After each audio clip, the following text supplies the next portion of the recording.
Hello everyone, we are the group 7 and we will discuss the fifth topic under chapter 7, communication for various purposes. Particularly, we will discuss patterns of organization. Generally speaking, whenever we hear the word organization, there are two ideas that comes into our minds. The first idea is the word organization that pertains to an organized group of people with a particular purpose. And yung isa naman, yung word na organization, which is yung i-discuss namin na ang ibig sabihin ay the action of organizing something gaya ng ideas, topics, concepts, and a lot more. To organize your main points, you can use the following patterns of organization. So ito po yung iba't ibang klase ng patterns of organization. First one is chronological order, spatial order, causal order, problem solution order, and topical order. Let's start with chronological order.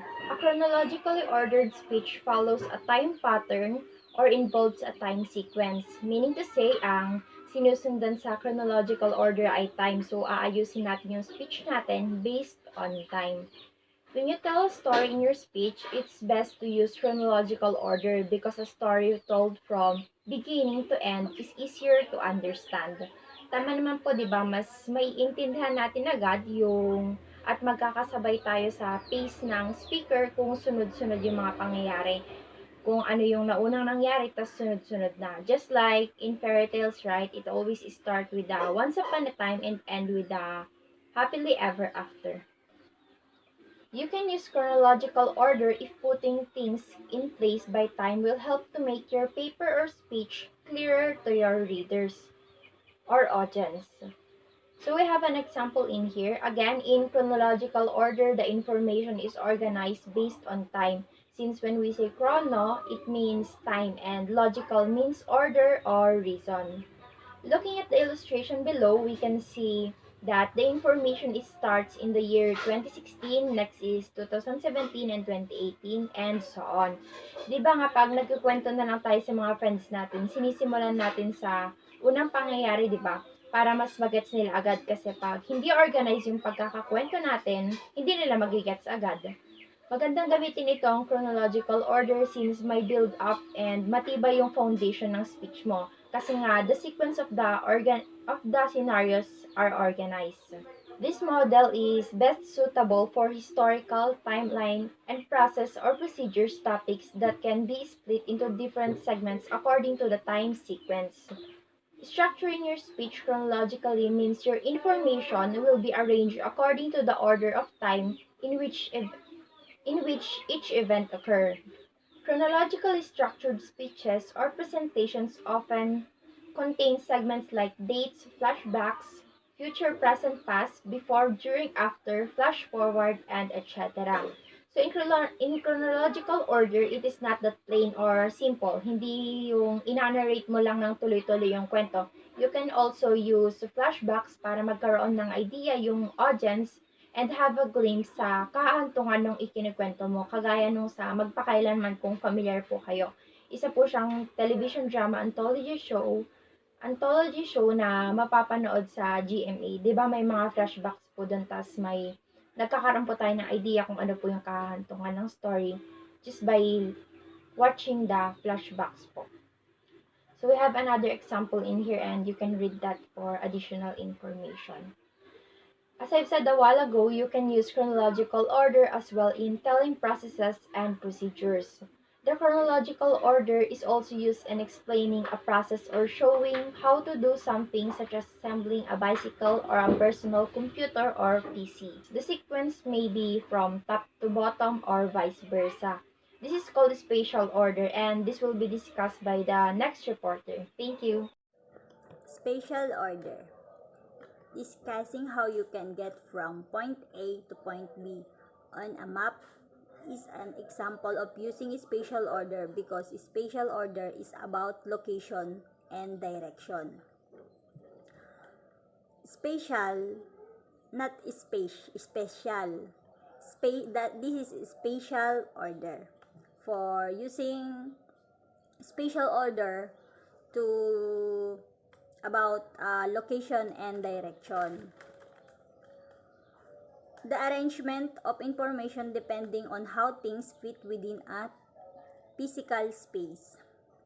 It involves creating a mental picture of the part of something so that they can be analyzed in their physical position. For instance, while describing a building, I might begin with the description of the entrance, what I see at the door. Di ba karamihan naman, para hindi ka na malito sa papasukan mo, may nakalagay na kagad na entrance, tsaka exit, di ba? The color of the building, what sees as I walk toward the middle of the room, etc. Oh, yun. Kapag sa mga building na mga mapapansin mo dun yung mga signage, yun. Halimbawa kung yung building is under construction pa lang, mga ganyan. This involves such item as up, down, left, right, top, bottom, north, south, is a highly descriptive order that allowed the audience to have a first-hand experience of what the writer-speaker is sharing. I give you an example for spatial order. I make for spatial order, I give this the specific purpose, central idea, and the main point. Specific purpose, ito yung ginawa ko na to inform my audience about the design of Eiffel Tower. Yun yung specific purpose. Then, my central idea is the Eiffel Tower is divided into 3 sections. Here's the main point. The tower section of the tower contain in entrance. Yan. A gift shop and the restaurant. So, yun nga, yung kanina, yung sa isang restaurant, may entrance. Yan. And then, second is, the middle section of the tower consists of stair and elevator that lead to the top. Siyempre, hindi ka naman nakakapunta sa taas kung hindi ka gagamit ng hagdanan or elevator, escalator, ganyan. The top section of the tower includes an observation deck with a spectacular view of Paris. Yan. Like daw ng Paris yung view ng tower. Spatial order is a method of organization in writing where details are described in the order of their physical location. And that is my spatial order, not special na order. Spatial. S-P-A-T-I-A-L.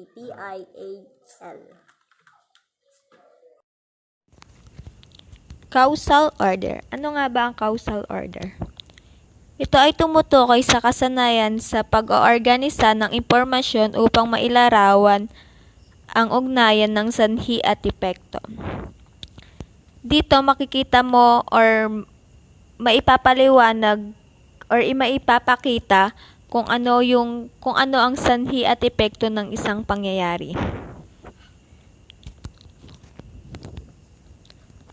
Bago magamit ang chronological order at spatial order of ideas in persuasive speech, mas magugustuhan or madali daw itong magamit sa pamamagitan ng causal order bago ka makipag-argue or makipagtalo sa isang audience or makipag-usap sa isang audience.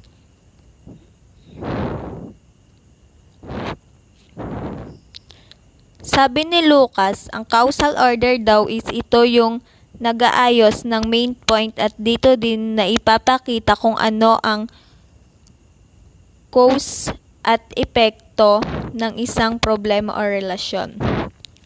May dalawang main point ang causal order.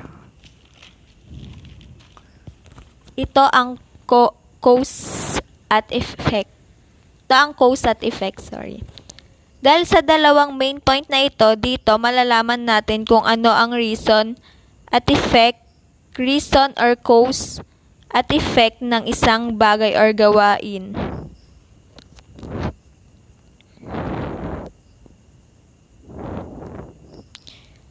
Cause or effect. Describe the causes of a problem and then talk about the effect of the problem. For example, if your speech or paper is on the price of tuition, you might make the claim that rising tuition is making it difficult for students to go to school. This main idea has two main points that are in causal order. First, yung cause. Tuition is rising. Effect. Students cannot afford to study. Sa effect, dito sinasabi na di na kayang bayaran yung tuition fee and then di na ma-afford ng student na makapag-aral. Kasi kulang sila sa pera, parang kasi yung tuition fee is tumataas. Ang ending, hindi sila makakapag-aral. Yun yung effect nito. It is also possible to state this in the order of effect cause as seen below. Effect. Student cannot afford to study. Yun po yung sinabi ko kanina. Because tuition is rising. Causal order is useful for indicating to an audience why something is happening. Dito sinasabi kung ano yung mangyayari or posibleng mangyari. Sinasabi nila sa audience ang causal order. Next. Sinasabi dito ng speech daw ay na-arrange. Una, kailangan malaman ang problema and then gumawa ng solution. Ito ay tinatawag na problem-solution order. So, my topic is problem-solution order. Problem solution. Describe the problem, analyze the causes, and then give a solution. Problem, cause, solution. This produces a speech with three main points. The first, identifying a problem. The second, analyzing the causes of the problem. And the third, presenting a solution to the problem. Problem solution pattern is mostly applied in a persuasive speech presentation where you describe the causes and the effects of a problem with high clarity and then point out a solution that either control or eliminate the effects. So, ang pinapoint out dito is may cause and effect when it comes in the situation and to demonstrate your speech in public or someone that interviewing you. So that is yung emotion sometimes hindi naikokontrol yung mangyayari na yung effects and yung cause and effects. So it has two main segments that first segment discusses the nature of a problem while the second segment discusses the solution. So this pattern is best suited for a speech where your aim is to convince and compel your audience to take action. So when you have aim, para mas motivated mo yung sarili mo to speech in public, isipin mo na may kakayahan ka to speech by in your own because it is essential component to build up your high confidence. Problem solution order is similar to cause effect. So sometimes is may physical emotion tayo na to have a cause effect because of an environment that we adapt. So the second is the difference is that in a problem solution approach, you indicate what is wrong and then explain how to fix it. So if may problema tayo na encounter, like when it comes to speech in the public, let to encourage that and to fix it. So third is with cause effect, you only explain what happened with providing answers. So for example, if the problem is that tuition is rising, you may suggest that the solution is to increase access to government loans. The problem solution is as follows. So the problem is students cannot study because of rising tuition. And the solution is increase access to government loans. Specific purpose. To persuade teachers to keep upgrading what they know in their field of academic discipline. So, ang sinasabi lang dito is the teachers have responsibility to discipline in a good way. Main points. Number 1, teachers have not kept abreast of developments in their fields of academic disciplines to the detriment of their students. So, ang sinasabi dito is ang teacher ay ang nagde-develop para to must having right to teach and kausapin ng maayos kung may problema man itong kinakaharap. Number 2, teacher should be required to earn credit points by attending seminars before their license to teach can be renewed. So, ang sinasabi lang dito is kailangan ng teacher umattend sa seminars dahil isa ito sa requirements na bilang isang teacher. Good day everyone, my name is Mark Vincent Di Mawili, your reporter, and our report is about topical order. Topical order, ito ay yung topic na kung saan pag-uusapan yung buong kwento or yung nilalaman. Subtopics, ito yung ginagamit upang mabuo yung kwento at ang mga nilalaman nito ay about sa topical story. Example, yung panahon. Meron tayong tinatawag na before, during, and after, na kung saan ang panahon is yung topic natin. And yung subtopic natin is yung before, during, and after, which is related pa rin siya sa panahon na ating topic. Another example, yung meat. Then yung meat, i-divide mo siya into several parts. Beef, chicken, and pork. Yan ang mga subtopics which is related pa rin siya sa topic na meat. Finally, speeches can be arranged according to topical order. Ito naman, final na yung story na kung saan yung topic mo naka-arrange na sa kanyang pagkakasunod-sunod or ito na yung kabuuan. The order results when you divide the speech topic into subtopics, each of which become a main points in the speech. Dito naman, sinasabi na kapag dinivide mo yung subtopic into several parts, ang bawat isa ay nagiging pangunahing punto sa pagdidetalye.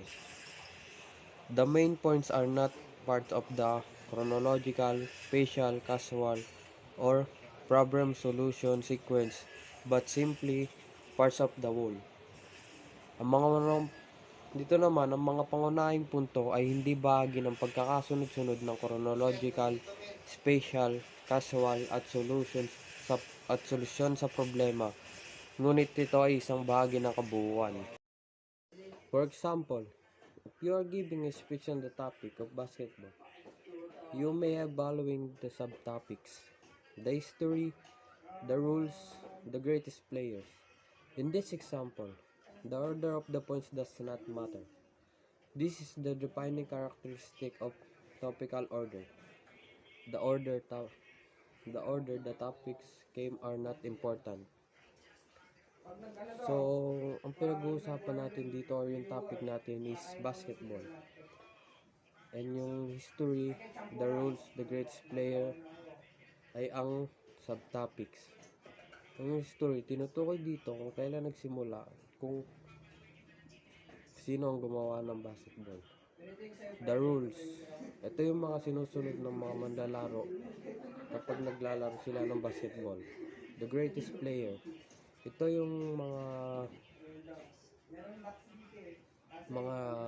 player na nangingibabaw o siya yung mga player na marami nang gawa sa larangan ng basketball. The order, the points does not matter. Ito naman dito pumapasok yung main points na kung saan hindi siya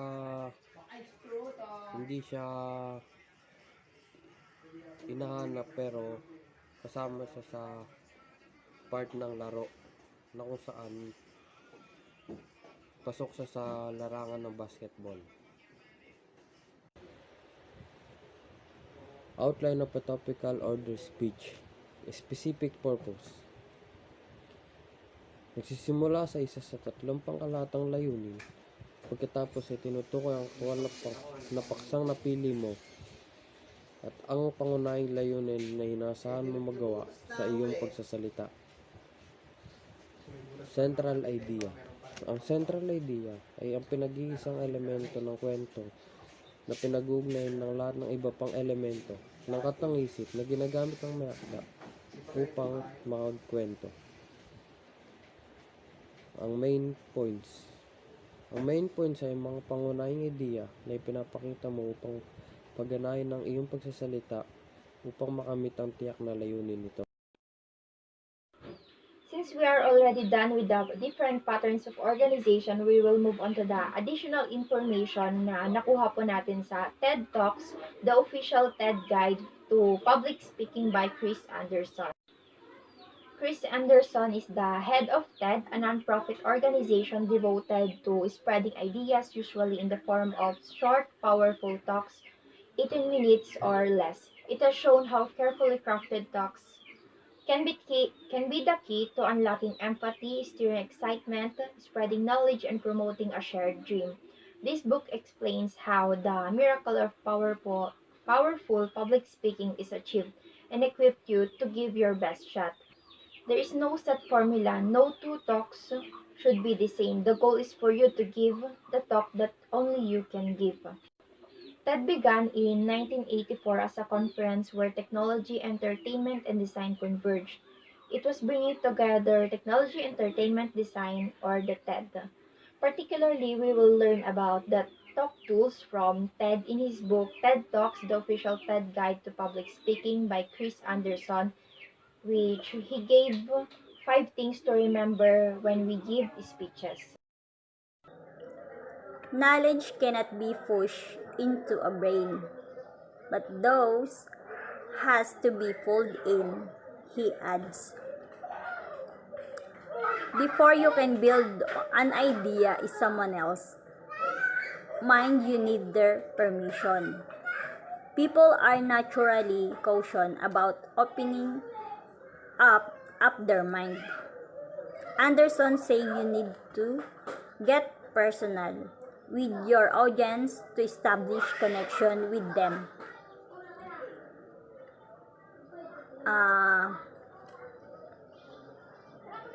Tama na naman. Bago ka mag-build ng isang idea, kailangan mo munang humingi ng informasyon kung tama ba yung i-share mo na idea mo, kung magiging okay ba sa mga kasamahan mo. Kaya mas maganda kasi na sinishare mo din yung mga ideas mo para magandang communication yun ng mga kasamahan mo. Alam mo, sa mga grupo mo or sa mga business. kailangan mo ng permission na ikaw ay may isang meron kang idea para to show them na meron ka ring idea para sa mga business, halimbawa sa business. And then this is you need to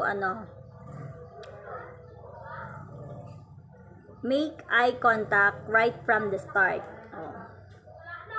Di ba pag ka naman magbibigay ka ng idea, syempre para ma-approach ng pinagbibigyan mo ng idea yung isang tao, dapat naka-eye contact ka din, na desidido ka talaga na gusto mong i-push yung idea mo.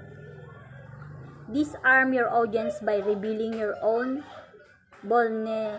vulnerability. Make your audience laugh through honor. Yon, medyo kukuhanin mo din kasi yung loob ng isang tao para mapaboran yung isang idea mo. Do not bring your ego on stage. Yon, hindi yung kung ano-ano yung mga inaano mo, mga ipinapasok mong mga magiging makaka-attract sa mga idea mo na hindi ka na pagbibigyan kasi sa may mga nasabi kang mga hindi karapat dapat, mga bad words, mga ganun. Tapos tell a story. Kailangan mo din kasing kwentuhan. Kaya para makuha mo yung loob ng isang pagbibigyan mo ng idea mo, syempre i-discuss mo din sa kanya kung ano yung nilalaman ng idea mo, para mapaliwanagan yung pagbibigyan mo ng idea, para ma-convince mo siya na gagamitin yung idea mo through the good way. Telling a story is so crucial in speeches that it needs a more detailed discussion here. Di ba nga po, pag nagkukwento na lang tayo, kailangan po complete details, yung mga necessary details, kailangan po banggitin po yun para mas maintindihan po ng tagapakinig po natin yung sinasabi natin. Anderson says that the human mind co-evolved with storytelling, adding that many of the best talks are anchored on storytelling. And when it comes to telling a story on stage, Anderson bids us to remember the following. So these are the things to remember. Number 1, based on a character your audience can empathize with. Syempre po, pag magkukwento po tayo and we are giving speeches, dapat yung story pong ikikwento po natin ay relevant sa topic, and of course, yung makaka-relate din po yung audience natin. Build an extension whether through curiosity, social intrigue, or actual danger. Pwede pong haluan po ng social intrigue or actual danger yung storytelling para mas makatch po yung attention ng audience po natin. Number 3, offer the right level of detail. Too little in the story is not vivid. Too much and it gets bogged down. So, pag nagkukwento po tayo, kailangan nga po ng details, and we should know the right level of detail. Kailangan po hindi po masyadong konti, hindi rin po dapat masyadong marami. Kasi pag masyadong konti po, pwedeng mabitin po yung audience po natin, hindi po nila maintindihan yung kwento kasi nga po kulang-kulang. And pag too much naman po, masyadong marami, syempre po pwedeng ma-stuck na po kayo sa pagkukwento lang. Pagkukwento pa lang po, pwede nang mag-take ng masyadong maraming oras, and hindi na po kayo nakaproceed sa main argument po ng speech nyo po. The satisfying solution, whether funny, moving, or revealing. Lahat naman po ng speeches may conclusion, and it has to be satisfying. Dapat masatisfy mo po yung audience ninyo sa ibibigay nyo pong conclusion or solution para po ma-realize po nila na worth it po yung pakikinig po nila sa inyo, and worth it po yung sa time na in-exert po nila para makinig po sa inyo. Pwede mo pong i-deliver yung solution or conclusion mo po in a funny way, in a moving way, or in a revealing way. Learn to explain difficult concepts by Number 1, starting your talk right. So, by talking good way and having humble sa na-encounter mong tao. Nung sa gayon ay magkaunawaan ang isa't isa. Then, number 2, making your audience curious. So, dito is, so sometimes they unbelievable because of hiding the things that you can, and that is naku-curious ka sa bagay na yun. Bringing in concept one by one. So, step by step to reach what comes into your mind that make it in a good way.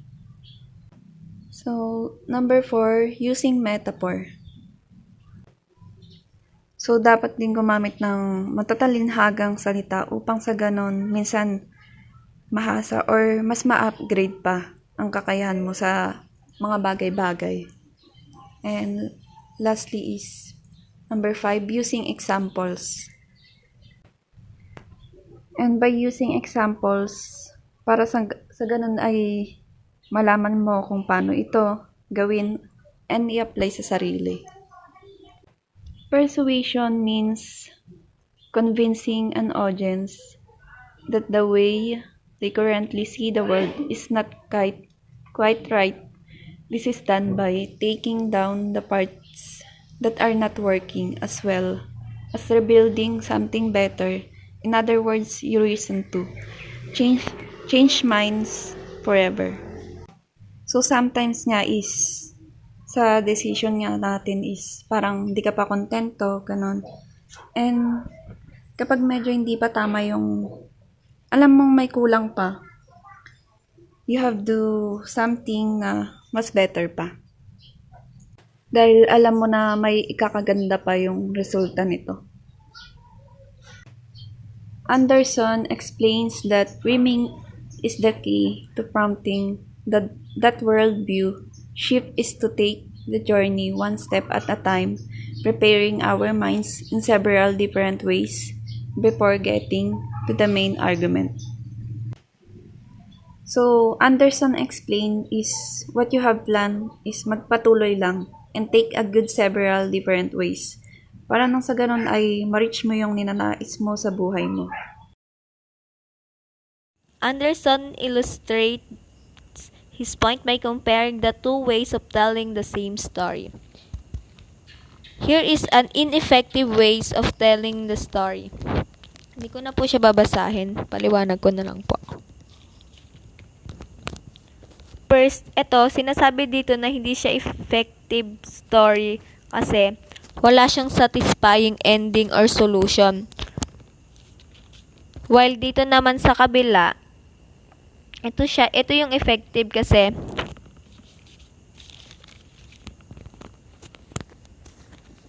meron siyang best ending and may natutunan ka habang binabasa mo ito. Kasi dito sa storying top, sinabi dito kung ano yung natutunan nung boy nung natapos na nila yung struggle na yon, yung problemang yon. May natutunan siya sa life niya and dinala niya yon. Shinare niya, parang ganun. Yun lang po. The last thing to remember by Chris Anderson in giving speech ay ito po. The most direct way of telling your audience about your idea is to show it. Anderson calls it revelation. You can do this in 3 broad ways. So ito po yung 3 possible ways ng revelation. The first one is the wonder walk, wherein you will use images to show the audience what you are trying to say with this. The audience can see exactly what you are pertaining to other than just imagining it. In here, how you will arrange the images will do the trick. Kasi yung pagkakasunod-sunod ng mga images ay importante. It can intensify the anticipation of your audience on your topic. In here, you are just like touring them or parang pinapasyal mo lang sila using the images. The next one is the dynamic demo. If the first one uses images, dynamic demo involves demonstration and not just simply showing it through images. The last one is the dreamscape. Some of the most powerful speeches in history have been powerful precisely because they communicated a dream, says Anderson. This ability to pattern the world in our minds and then repattern it to create a world what does not actually exist but someday might. In here, you are conveying your idea as you communicated a dream. So, it is like involves telling a dream. Ganun naman talaga ang concept ng dream. It is something that we aim for to happen because it is still doesn't exist in the present time, but there's a chance for there's a chance for it to occur in the near future. And there you have it. This is the end of our report, and we have a simple tip or reminder in here. Organization is a critical key to success in communication. Whether writing or speaking, it is important to develop a strategy for ordering the points you intend to share. Thank you.